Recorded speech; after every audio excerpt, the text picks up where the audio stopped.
amma mín, hún var alveg geðveik.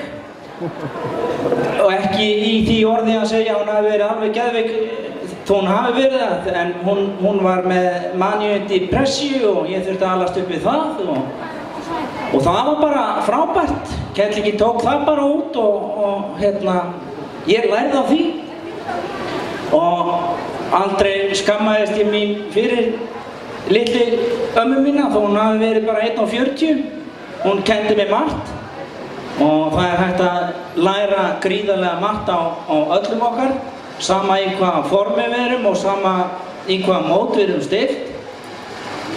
Þetta kemur og þetta fer og við eigum bara að rúlla áfram í lífinu og taka því fagnandi eins og fólk flest og hvernig við erum líka mismunandi.